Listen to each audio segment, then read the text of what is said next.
You tell me what you remember about heaven, okay? Was it colorful or black and white? It was colorful. It's all the colors we have here on Earth, and then some more. The one memory that I'll never forget, I was looking around and I saw everybody was happy and everybody had new bodies, as in nobody had scars, nobody had markers, but Jesus was the only one that had markers. Where are Jesus' markers? And he pointed there right here, Dad. He pointed to his palms, reached over, pointed down to his feet, and he said, that's where Jesus' markers were, Dad. But the other thing that I saw that was really cool was Michael's flaming sword. And then his flaming sword, the blade was as tall as my dad, and the handle was as long as his arm, and it was on fire. I saw dogs, cats, almost every animal we have down here is up in heaven. God was really big. He's big enough to hold the whole world in his hands. So when people ask me, well, what did God look like? It was hard to make out the features because you had to look up quite a way. The person that looked the closest to God was the Archangel Gabriel. Gabriel, he smiled a lot. In 2003, the Burpo family was plunged into a nightmare that no parent ever wants to face. 4-year-old Colton, their bright and energetic son, fell gravely ill with what seemed at first to be an ordinary stomach bug. He complained of pain, and soon his symptoms escalated to severe vomiting and fatigue. What began as a routine illness quickly spiraled into a terrifying ordeal. Todd and Sonia Burpo, like any parents, were initially hopeful that Colton would recover after a few days of rest. But as his condition worsened, their concern turned to fear. His energy faded, his eyes grew dull, and the playful boy they knew seemed to slip further away with each passing hour. Desperate for answers, they took him to their local doctor, who delivered a diagnosis that left them reeling. Colton's appendix had burst. The rupture had caused a severe infection to spread throughout his tiny body, a condition known as peritonitis. Without immediate surgery, Colton's chances of survival were slim.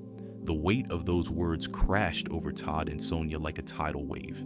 They were thrust into a world of uncertainty and fear where their son's life hung by a thread. Todd, a pastor by vocation, struggled with the raw emotions coursing through him. He had spent years preaching about faith, about trusting God's plan even in the darkest moments. But now, as he faced the potential loss of his child, he found himself questioning everything. I remember praying so hard, Todd later said. I begged God not to take my son. But in that moment, I struggled to trust the very words I'd spoken from the pulpit. Sonia, overwhelmed by fear and helplessness, turned to prayer as her only solace. She reached out to friends, family, and their church community, pleading with them to pray for Colton's survival. The hours leading up to Colton's emergency surgery felt like an eternity, each moment stretching out in agonizing uncertainty. The operating room doors loomed large as Todd and Sonia entrusted their son's life to the hands of skilled surgeons, and to the God they so desperately hoped was listening. Inside the operating room, doctors worked tirelessly to repair the damage caused by Colton's ruptured appendix. Outside, Todd and Sonia clung to each other and to their faith, despite the storm of doubt and fear raging in their hearts. In those harrowing moments, Todd's prayers turned into an anguished plea. God, please don't take my boy. When the surgery finally ended, the doctors informed the Burpos that Colton had survived the procedure, but remained in critical condition. The relief was fleeting, as the days ahead would determine whether his tiny body could fight off the infection. But what neither Todd nor Sonia could have anticipated was that something extraordinary had occurred during those critical moments on the operating table, something that would change their lives forever. As Colton began to recover, he started sharing details that left his parents stunned. At first, his comments seemed innocent enough, almost casual. "Daddy, I saw you praying," Colton said one evening. Todd froze. He had indeed been praying during the surgery, but he hadn't mentioned it to Colton. "You were in a little room by yourself," Colton added, describing the hospital's prayer room with uncanny accuracy. Sonia listened in silence, her heart pounding. Colton turned to her and said, "And you were on the phone, Mommy. You were crying and asking people to pray for me." Tears welled up in Sonia's eyes. How could Colton possibly know these things? He had been unconscious during the surgery, his tiny body clinging to life on the operating table. Yet his descriptions were so precise, so vivid, that they couldn't be dismissed as mere imagination. As the days passed, Colton's revelations grew more detailed and astonishing. He began to describe a place filled with colors so vibrant and beautiful that they defied explanation. "There were colors I've never seen before," he said, his eyes lighting up. "And the music, it was like nothing on earth." He spoke of being lifted out of his body and transported to this wondrous place where he felt completely at peace. Then came the most startling revelation of all. "I met Jesus," Colton declared. Todd and Sonia exchanged a glance, unsure of what to say. Colton continued, describing Jesus as having a kind face, bluish-green eyes, and a radiant smile. He wore a white robe with a purple sash and had markers on his hands and feet. "Markers?" Todd asked, puzzled. Colton pointed to his own palms and feet, explaining that the marks were from the nails of the crucifixion. For Todd, Colton's words were both a source of wonder and a challenge to his faith. As a pastor, he had preached about heaven and the promise of eternal life. But hearing his young son describe it with such clarity and conviction was something else entirely. Could it be true? Had Colton really glimpsed the afterlife? Colton's descriptions didn't stop there. He spoke of meeting people in heaven, including his great-grandfather, Pop. When Todd showed Colton a photo of Pop as an older man, Colton shook his head. "That's not him," he said. But when Todd found a picture of Pop as a young man, Colton's face lit up. "That's him. That's who I saw." One day, Colton casually mentioned to Sonia, "Mommy, I have 2 sisters." Sonia was taken aback. "No, you only have 1 sister," she replied. But Colton insisted. "No, Mommy. You had a baby die in your tummy, didn't you?" Sonia's heart stopped. The Burpos had never told Colton about the miscarriage they'd suffered years earlier. Overwhelmed, she asked, "Who told you this?" Colton's answer was simple. "She did. She told me she died in your tummy. She's okay now. God adopted her." Through tears, Sonia asked what her daughter looked like. Colton described her as looking like his mother, but with darker hair. "She doesn't have a name," he added. "You didn't name her."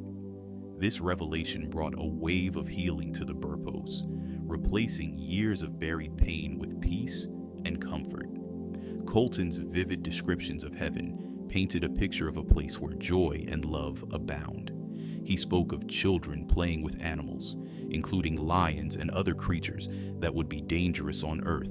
He described markers on Jesus' hands and feet and explained how they served as a reminder of his love. "Everyone in heaven has wings except for Jesus," Colton said. "People fly around, but Jesus just walks because he's special." Despite the beauty and wonder of heaven, Colton's revelations also carried a sobering truth. He shared that not everyone goes to heaven. "Jesus told me, you have to love me and follow me to get here," Colton said. "Not everyone does." This message challenged Todd and Sonia to reflect on their own faith and inspired them to share Colton's story with the world.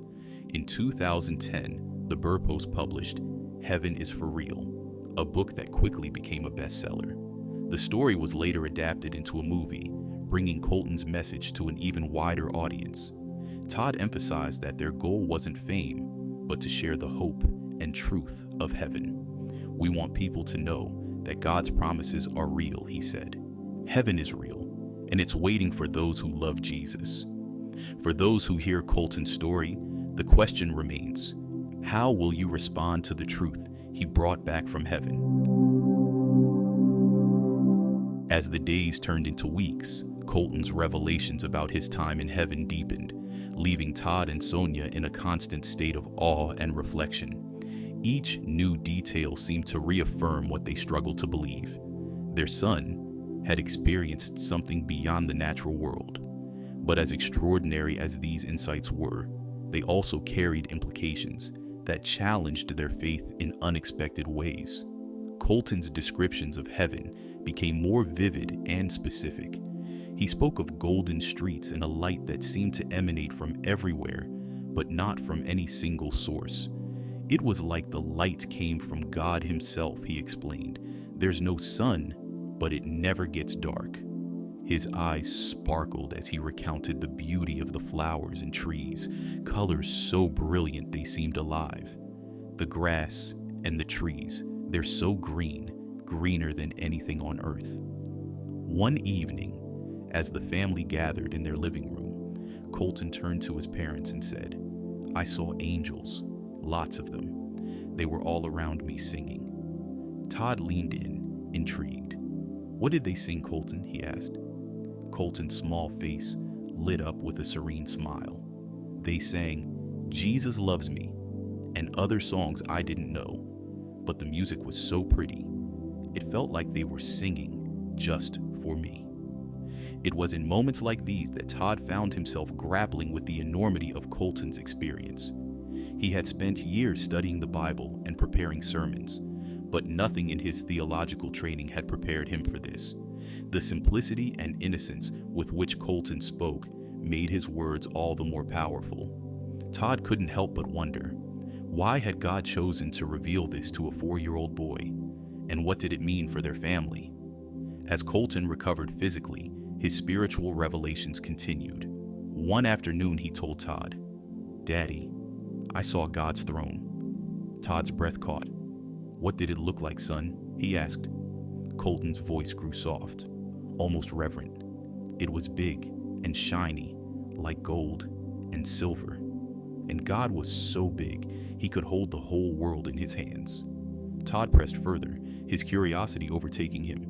"Did you see anyone else there, Colton?" The boy nodded enthusiastically. "Yes, I saw lots of people. Everyone was happy, and they were all singing and praising God." Then Colton paused, his expression turning serious. "But there were some people who didn't get to come. Jesus said they didn't know him." This revelation hit Todd like a thunderbolt. The idea of heaven was a cornerstone of his faith, but the reality of who might not be there brought a sobering weight to Colton's story. It was a reminder that faith wasn't just a concept to be preached, it was a choice to be lived. As the family tried to make sense of Colton's experiences, another astonishing moment occurred. One evening, Colton was flipping through a book of Bible stories when he stopped suddenly, pointing to an illustration of Jesus. "That's not him," he said confidently. Todd and Sonia exchanged a glance. "What do you mean, Colton?" Sonia asked gently. Colton shook his head. "Jesus doesn't look like that."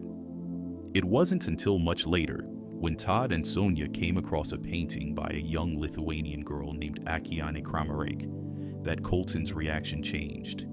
Akiane, who had also claimed to have visions of heaven, had painted a portrait of Jesus called Prince of Peace. When Colton saw it, he froze. "That's him," he said softly. "That's what Jesus looks like." This moment was a turning point for the Burpos. It was as though a puzzle piece had fallen into place, confirming what they had already begun to believe. Colton's experience was real. The similarities between Colton's descriptions and Akiane's artwork were too striking to ignore. For Todd and Sonia, it was another layer of evidence that their son had indeed glimpsed the divine. But Colton's revelations weren't just about the beauty of heaven, they were also deeply personal. One day, as the family was driving past a cemetery, Colton spoke up from the back seat. "Daddy, did you know no one's old in heaven?" Todd glanced at him in the rearview mirror. "What do you mean, son?" Colton smiled. "Everyone is young there, in their 20s or 30s. Even Pop was young when I saw him." Todd's heart swelled at the thought of his grandfather, who had passed away years earlier, restored to his prime in heaven. It was a comforting image, one that gave him a renewed sense of hope. But Colton wasn't finished. "And no one is sick or hurt," he added. "Everyone's perfect." These words struck a chord with Sonia, who had carried the pain of her miscarriage for years. Hearing Colton describe their unborn daughter as happy and whole brought her a sense of healing she hadn't thought possible. God adopted her, Colton had said. Those 3 words became a balm for her wounded heart. Yet, for all the wonder and beauty of Colton's stories, there remained an element of mystery. Why had Colton been given this glimpse of heaven?